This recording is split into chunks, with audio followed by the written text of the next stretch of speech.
As the second-grade security officer turned the corner of the xenohabitation ring corridor at a dead stop, he slid to a stop in the middle of the corridor, ears primed and seeking for any sound. Only quiet awaited him, and the young officer stood for a long moment. Though he was beginning to doubt his sanity, he was certain that he had heard something, a cry of anguish that was coming from someplace down this corridor, far but clear, and Zer had rushed to assist. Now he stood by himself, encircled by imposing doorways intended for the other, much larger species of the Federation, and feeling more and more insecure about himself. He had never been one for elaborate fantasies, but perhaps his enthusiasm had overcome him. It was just his second day on the job, as he turned to return to his assigned patrol route. Zisser was about to chastise himself when there was a sudden shriek that made his blood run cold. It was the sound of another Melvini imp who was experiencing pure, uncontrollable pain and terror.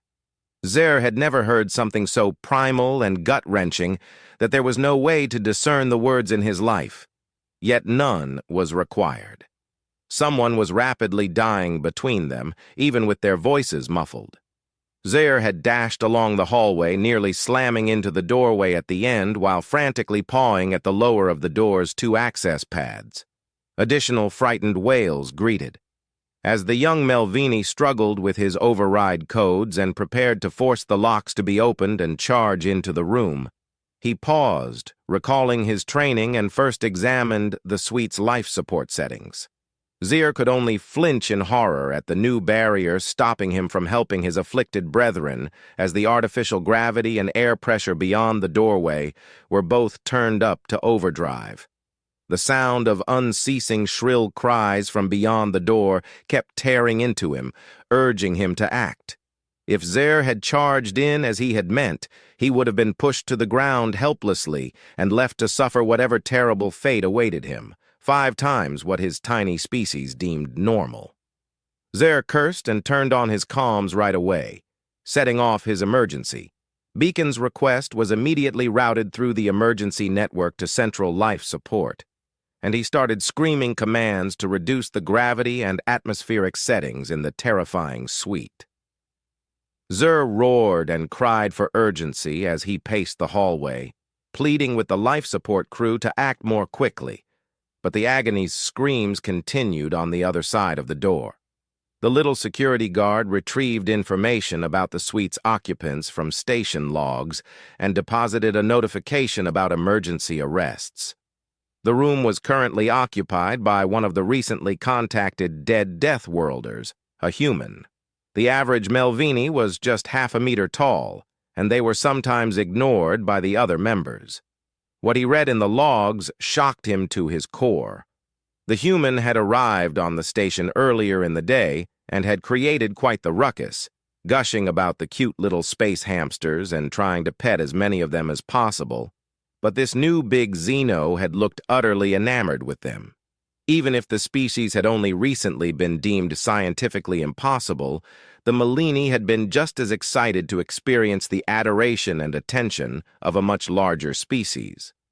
However, a series of screams from beyond the door turned those joyful thoughts to nothing. Slag in a heartbeat, Zer kept up his pace. Enraged that he couldn't do anything to stop the screaming from tearing into him and destroying his sanity, he concentrated all of his energy on the call while on life support, pushing them to continue. Though only a few minutes had gone, Zisser felt as though the seconds would never end, as he was forced to listen helplessly. Suddenly, the impasse broke, and things began to move very quickly for Zer. A note appeared in his as Zisha was reading the message on the emergency channel on his compad. The lifeport crew called out that the human had been captured in the main mess hall and was being transported under guard to his location. They were supposed to arrive at the same time as his backup. About their accomplishments and opened the door right away. Zer raced into the room, without pausing to consider what may be waiting for him if the human was already under arrest.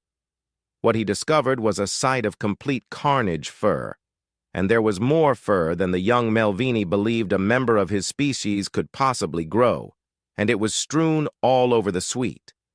Strangely, there was no blood, no other evidence of fight, no other indication of the victim, and nothing was. The suite, which was now being used for purposes other than Zer, was enormous. It was probably 3 times larger than a typical room on the station's Xeno ring. A large window that overlooked the moon, the Melvini home world, occupied a large amount of the far wall. The rest of the room had an open floor plan, good lighting, and, most unsettlingly, no place for anyone or anything to be hiding. The cries of agony had stopped as soon as the door to the suite opened, so Zer made his way through. The furniture in the suite was meant for Xenos, who were between 2 and 3 meters tall, but the startled security guards could not reach the far corner of the room, so he carefully stepped over and around clumps of hair as he went and made his way over to the bed. Zer climbed up the edge of the bedspread, thinking that would be the easiest thing to climb. Once at the top, he turned and gave the room a full inspection. This allowed the guard to see over and provided the only genuine blind places in the room. From his new vantage point, Zer could see nothing in the room that appeared even slightly out of order. The only hint that something had ever been amiss was the fur-covered carpet, which concealed areas of the room that Zer couldn't see from the floor. Zer leapt to his feet. Beneath him, the bed rocked, releasing a startled cry as he lay on his rear on the too-hard mattress and let out a heavy, puzzled sigh. Zer instantly stood up again, a deafening staccato. The entire room rocked with a roar from underneath the bed, and from beneath him an aliens unleashed a giant predator from beneath the bed. The giant monster, which was wrapped in mottle brown and easily 20 centimeters taller at the shoulder than the tiny Melvini, wheeled into the center of the floor, locking eyes with Zer, who looked in mud horror, and black fur, making it impossible to mistake it for anything other than a predator. Its enormous pointed ears, forward-facing eyes, and long nose supported a big pair of jaws that were equipped with incredibly sharp fangs that gave the impression that they could easily bite a sisser clean in half. The creature was supported by 4 legs, and its massively muscular structure gave the impression that it was built for speed. It stretched its face in the direction of the bed, prodding the air with its nose and continuously sniffing it, while its massive tail waved angrily in a demonstration of threat behind it. Unsure of what to do, he cut off the doorway and began to back slowly towards the center of the bed. When the creature did not respond to his retreat, he turned on his comms once more and began to cry out for assistance. It turned out it was the very wrong thing to do, because as soon as Sar's voice began to fade, the monster shouted back, almost completely silencing the young Melini. Gazing in horror, Zer watched as the predator lowered its chest almost to the ground, to leap, its tail thrashing ferociously in the air and freezing motionless. The beast appeared to only respond to Zer when he moved or talked, and Zer hoped that if he did any of those things, the beast would not only stop responding to him but also turn him into a statue.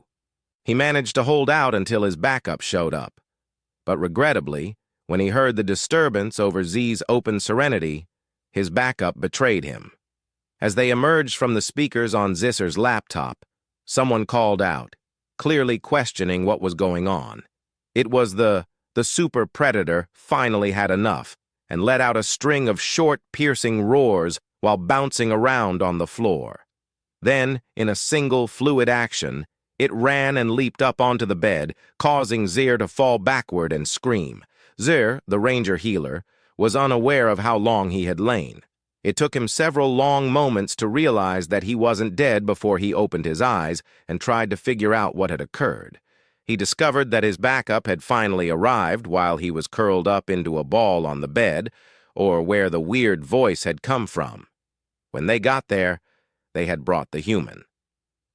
She was standing in the doorway, taller than the other guards, with her wrists and cuffs in front of her. The alien beast was sitting at her feet, its tongue sticking out, and Ling was panting excitedly. The human did not appear to be in danger. The implant in my dog's ear thrummed to life, translating the human's question, and he was almost as amused as I was. "What the heck were you doing to my dog?" Seer would not have believed what he had just heard. "What am I doing to your dog? I'm investigating." Had he not felt the translator at work? A homicide seer let out the most vehement scream of his life, lunging from the top of the bed to the floor below. He continued to strike the person who had murdered a station employee, demanding that they stop, a response to it. Hearing the accusations, the human blanched. "They can't be rangers too well trained to do anything like that," he yelled. The denial hit Zer like a blow and caused him to experience a rage beyond anything he had ever experienced before hearing of their deaths. Upward at the person for emphasis, Zija leaned down and plucked a handful of his deceased brethren's hair off the floor, shaking it at me. I had to listen to their cries as that creature tore them apart. You dare deny their misery. The human. The person started laughing so hard that Zer had to make sure his translator was functioning correctly. A short diagnostic revealed that the person was almost completely out of control. "I apologize so much." After she calmed down a little, she managed to spit out. "There was a terrible misunderstanding throughout. Let me show you." The human entered the room and, apparently unaffected by her bindings, tore through a stack of luggage in the corner. Then, before any of the assembled Melvini could object, she swiftly dug through one of the bags and turned back to the guards. Was a tiny relative of the human stuffed animal. "This is one of Ranger's toys. I haven't had a chance to give Ranger his exercise in a few days, because he gets a little agitated when we're getting ready for our docking operations and settling into the station. That occurs, and occasionally he vents his frustrations on his chew toys." Zer glanced at Ranger, who remained seated where the human had left him close to the door, and the beast's only focus seemed to be on the toy that was now in his owner's possession. A reasonable theory, and more investigation revealed that the hair and fluff on the ground weren't really consistent with any recognized species. Therefore, it wasn't possible. Zer dismissed the justification, believing that the person was attempting to hide something. I heard someone die, and it was terrible. There was no Zer lost track of what Zisha was going to say next, and the room became silent as the human squeezed the toy in her palm, causing it to emit the same painful cry that Zer had been made to hear through the door. Realizing how unsettling the entire situation must be for the small aliens, Ranger went crazy and ran over to his owner, bouncing excitedly around her as more horrifying squeaks burst from the soft toy. The human blushed as she attempted to explain that we bred dogs from apex predators millennia ago, and some of those killer instincts are still quite strong. The toys and squeakers sound like dying prey animals, and most dogs go crazy for it. I didn't consider how near home the Melvini may land without another sound. Seer turned and moved forward. Leaving the suite. It was one thing to put up with a Deathworlder, but it was too much to deal with creatures that dressed as pets. Subscribe to watch more amazing sci-fi stories.